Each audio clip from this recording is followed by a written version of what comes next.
as a last thing, readers, just because you have a microphone doesn't mean we can hear you. Can everybody hear me? Yep. Alright, so I'm going to be reading a story I wrote called The Fork, which is the winner of the glass bouncing contest. And my good friend Jessica, who is sitting right there in the black shirt with the Doctor Who words on it, she told me to enter the contest because she said, it's a really good story. You should probably enter in the contest. And to be honest, I really didn't think I was going to win. I just kind of sensed it. I was like, whatever, I'm not going to win anyway. And then I did, so you never know the future.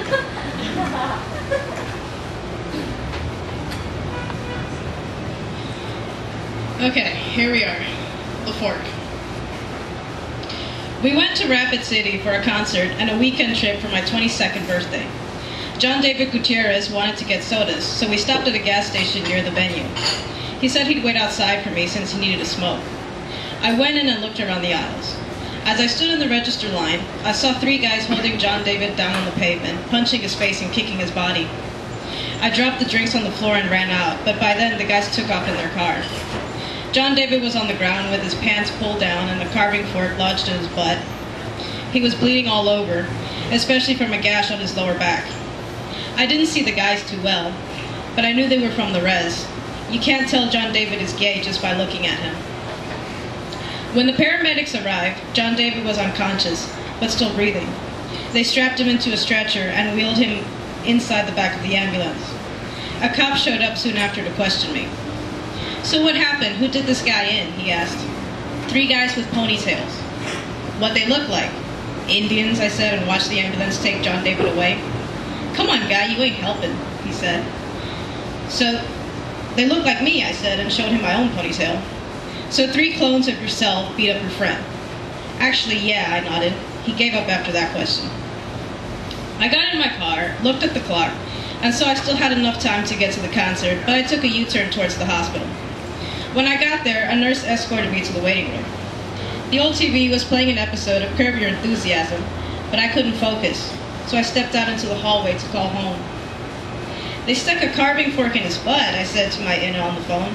A fork? That's awful, Nemo, she said. Do you want me and Ate to go up there? Nah, I don't think you guys want to drive that far, I answered. To be honest, I didn't want my parents to come, but I was 2 hours away. If you say so, Inna said. Keep John David comfortable, and if somebody tries to stick another fork in him, you pray to the Creator that he gets instant diarrhea. I went back to my car to find something to read, since the waiting room had nothing but design magazines.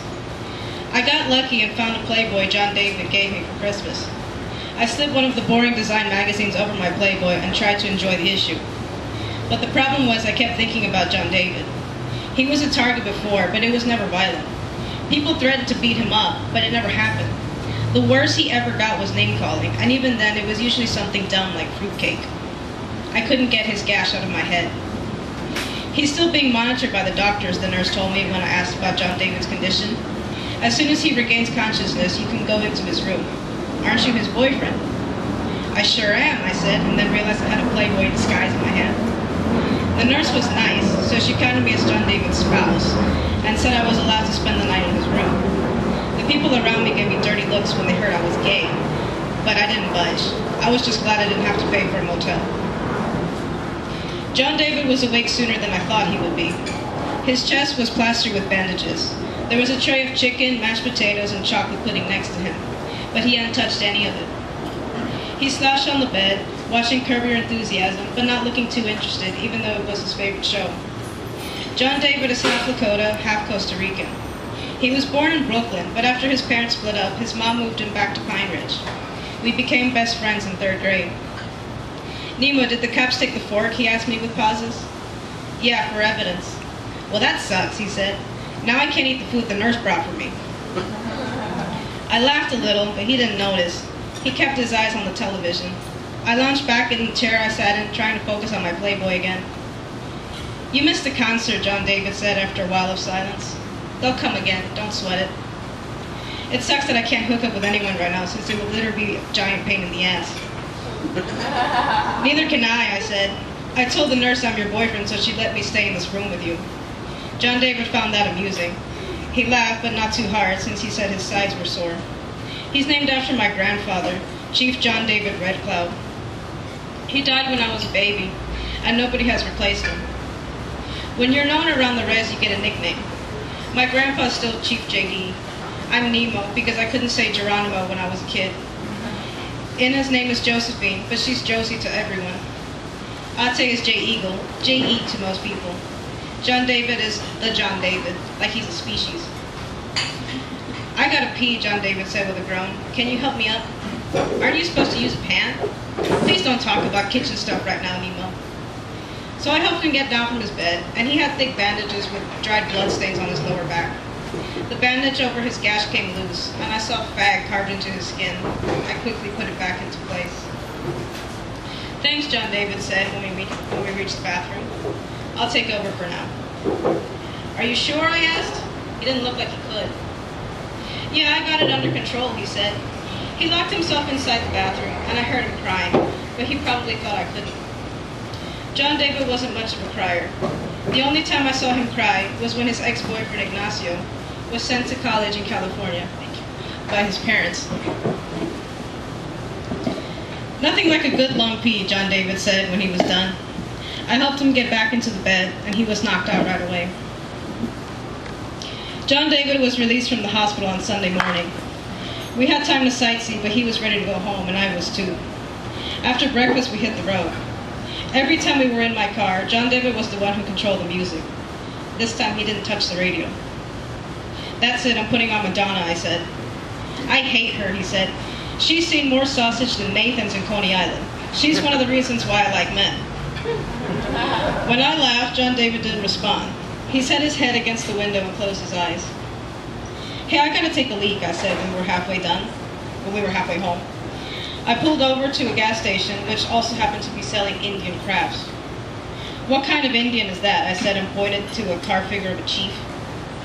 Oh, if I had a nickel for every time I heard that, John David sighed. We went inside and headed to the bathrooms. When I fixed my ponytail, I saw John David struggling to button his pants. I walked over to help him, but he almost fell backwards. Nemo, for the creator's sake, someone could walk in, he said. We're boyfriends until we get home. This could be our last chance to get busy, I said. He laughed at last. When we got to Pine Ridge, it was lunchtime. John David asked me to stop at my house for a drink. I saw Ate fixing crooked shingles on the roof and waved to him. Hi, son, Ate said when we got to the porch. Hey, JD, how you doing? Okay, he shrugged. Then he walked past me and into the house. Ate looked down on me from his ladder with a confused face. Some guys put a fork in his right, your Anna told me, Ate said. Poor kid. I wish I could have done something about it. Don't dwell on it too much, Nemo. I'm sure you would have done something if you could, Ate told me. Glad to have you and JD home in one piece. I walked into the living room, and John David was on the couch, sipping on high C and watching Curb Your Enthusiasm. It was his favorite episode, so I expected him to be laughing within a couple of minutes. But it didn't happen. So after the episode was over, I shut the TV off and told John David I was taking him home. I work in the early mornings at Sitting Bull College with Ate. I'm a handyman, facility technician. Ate is my boss, but it's not like he's ever threatened to fire me. John David comes in around 1 in the afternoon, close to when I get off my shift and head to my first class. On Monday, he came in 30 minutes later than usual. There was a leak in the bathroom, he said when he saw me. Again, I groaned. Well, not anymore, I just finished peeing, he said. I shook my head and told him to get to class. He walked slowly from soreness. I was hit by a car in Los Angeles when I was 21, so sometimes I walk with a limp. If my leg hadn't been acting up, I could have gotten to John David faster, and maybe I could have stopped that fork. When I got off class at 7 p.m., I met up with John David at Big Bats. It's a gas station in Delhi. When our orders came, John David leaned in close to me and said, I know who did it, but it's better if we both drop it. I don't want them getting you. What if I'm gay and I don't know it? Nemo, John David said with a laugh. You're not gay. I could be, I said. I listen to Madonna, I like cooking, and I clean for a living. But, he went on, did you like having sex with Cindy? Ah, geez, I sighed. We broke up 2 years ago, man. Don't bring that up. Did you like having sex with her? Yes, I whispered. He pointed and laughed at me, calling me a hetero. I ate my grilled cheese sandwich and said, it's not my fault I like girls, I was born this way. There's nothing wrong with girls, I just don't like sleeping with them, he said. Sleeping with Ignacio was awesome. And sleeping with Cindy was so great I did it at least 100 times. You know what, Nemo? I love that you're a hetero, John David said. You don't hog up the men. And I love that you're not a hetero. That means more women for me, I said. John David smiled and thanked me. On Friday night, I woke up from a post-work nap and freshened up for my latest date. Her name was Lena Buffalohead. She was John David's neighbor who finally broke up with her asshole boyfriend after 5 years. I took an extra long shower and even shaved my armpits. It was our 4th date and things were going well, so I didn't want to screw up. I came out of the bathroom looking semi-decent. Lena was a nice girl. There weren't many girls who wanted to go out with me. You look so cute, Nemo, Lena said from the couch. She was cuddling with Ate. He's not cute, he's not a kitten, Ate said. Then you're not cute either, you weirdo, Ina said. Have a nice night, Nemo. I remember what I've always told you, Ate said. If you feel a little warmth in your heart instead of your pants, that's love, I said. That's actually true. I guess that's how Ate knew he was in love with Ina. I got to Lena's with 5 minutes to spare. Mr. Buffalohead answered the door before I knocked. He's known as On-Time Tom because he's always on the dot. Some people say he was born prematurely because he felt like it. Others say Mr. Buffalohead had the doctors at the Indian Health Service Clinic induce Lena's birth since he thought she would be born past her due date. Nemo, Lena said when she saw me. She hugged me and kissed my cheek. So where are you taking our little girl, Mrs. Buffalohead asked me. We're going to Big Bats for dinner, I said. You bring my daughter back at midnight sharp or else, Mr. Buffalohead said. I took that seriously, because knowing the way he was, he'd open the front door right at midnight and expect Lena to be standing on the porch. Lena told her parents not to worry, and we were off. During the drive, Lena held my hand and twiddled with my thumb. I heard she thought I was cute, but then again, I don't believe everything I hear on the res. Lena and me went to high school together, but I never paid attention to her since she was Jared Whitewolf's girlfriend. She stood up for John David when he was bullied by a couple of guys in our junior year. They were making fun of him because he and Ignacio went to prom together. So Lena told them, JD got laid that night. The rest of you went home and played with your joysticks. At Big Bats, Lena held my hand as we ordered our food. Then she rubbed her cheek on my upper arm and gazed into my eyes. She had a birthmark on the edge of her forehead, I'm assuming from being induced, and it looked like a jelly bean. It made her face even cuter than it already was. Do you come here with JD a lot? Lena said as we ate. Yeah, at least once a week, I said. When I put my hot dog down, John David came inside and waved to us. He spoke to me in Spanish, saying he came to buy some spray paint, but he'd be leaving soon to give me and Lena privacy. Since not that many people in Pine Ridge speak Spanish, it's our secret language. John David taught me Spanish in 7th grade, a year before he came out. He's such a nice neighbor, Lena said after John David left. Did you know he baked my Ina some cookies when she was sick? Isn't that sweet? Him or the cookies, I asked. She smiled and fiddled with my hand some more. Would you mind parking somewhere with me, she whispered. As long as it's not a tollaway zone, I said. I was nervous since I hadn't kissed a girl in a while. Lena took my hand in hers and we went to my car. For the first few minutes, I drove around aimlessly because I couldn't think of a good place to go. Eventually, I parked in my usual spot at Sitting Bull College. Lena snuggled against my right arm. I reclined our seats and she kissed me first, which was great since I had forgotten how it worked. I kissed the tip of her nose, her lips, and her neck. Lena moved closer towards me and kissed my cheeks, but when things were about to get good, she pulled herself away from me. What's wrong? Is it midnight already? I asked. No, I thought I heard somebody screaming, she said. Maybe somebody saw Ray Firebird naked, I said, and tried to kiss her again. Shush, Nemo, Lena said. I shoved my dirty thoughts aside, and then I did hear the scream. I turned my car on and sped towards it. John David was a block away from home when the guys surrounded his truck to make him stop. They were holding him on the ground, throwing punches at his back. Leave my boyfriend alone, I shouted when I got to them. Lena was behind me, asked me what I was talking about, but I didn't answer her. Gabe, Lena said. I got a closer look and saw that one of the guys was Gabe Angel Buffalohead, Lena's cousin who had just moved to Pine Ridge from Nebraska. Gabe didn't live up to his nickname, so I heard. Nemo, I got it under control, John David said. Quiet, honey, let me talk to these guys, I said. I told them to step away from him, but they laughed. They said they knew I wasn't gay and to mind my own business. I'm not gay, I said like they had insulted me. Nemo, John David pleaded. Gabe laughed at me again, but I told him to let my boyfriend go or things would get ugly. If you're really gay, then kiss him, Gabe said. So I said I would. Gabe and his friends let John David stand up and walk over to me. You idiot, they'll stick a fork in you, he whispered in Spanish. Pretend I'm Ignacio, I said. Before he could say more, I took him in my arms, closed my eyes, and kissed him like he was a 1980s Madonna. We kissed for a good amount of time, enough for our tongues to join several times. When the kiss was over, I knew John David was right. I wasn't gay. Geez, Nemo, you turned me hetero for 5 seconds, John David whispered and spit to his left side. Gabe and his buddies had their mouths open. Lena was asking me what the hell was going on, and I couldn't come up with a straight answer. I mean, a good one. I thought Gabe and his friends would leave after seeing his kiss, but they punched me. I'm 5 feet 9 inches and almost 300 pounds, so I fought all of them with John David's help. They took off when I made Gabe's nose bleed. John David had cuts and bruises all over his arms and legs. My lip was busted and pouring blood onto my chin.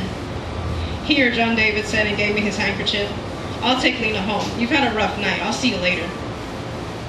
I didn't get home until past midnight, and lucky for me, my Lexi Gray Mountain was visiting from Sioux Plains. His doctor instinct kicked in, so he got his medicine bag out and stitched my cut. He was quick when it came to first aid. He used to take care of Ate's scrapes when they were kids. What happened on your date? Ina asked. You'll find out by tomorrow, Ina, I said. Looks like someone made out too much, Ate said with a wink. Not really, I said. It was from something else. Then Ate, Ina, and Lexi got upset since they thought I had tried to force myself on Lena. But I was too out of it to do any explaining. I said goodnight to everyone and hit the sack. John David was outside my house the next morning. He had cuts and bruises all over his arms, so I said I could drive him to Sioux Plains and have my Lexi look at him. I'll be okay, he said. Your lip's looking better. Thanks, I said, but it's going to be a while before we kiss again. It hurts a lot. Rumors are already spreading around about you, he said, and sat on my porch step. Some don't believe it. Some say they knew all along. They can say what they want, but I know what's true, I said. I don't think Lena's going to go out with me again, though. She will, John David assured me. I told her why you did it. Of course, she was freaking out for a while, but she will. Anyway, I meant to have it ready earlier, but I got your birthday present in my truck. We walked to his truck, and I saw my cruiser bike with a new paint job. He must have snuck it out of my garage at one point. My bike once belonged to my grandpa JD, so it was more than just a pair of wheels to me. I climbed on and rode around in circles when my leg felt stiff. I got ready to take a fall, but I hadn't seen that John David caught my bike before I splattered on the ground. Thanks, John David, I said. Anytime, John David said. Hetero. Thank you.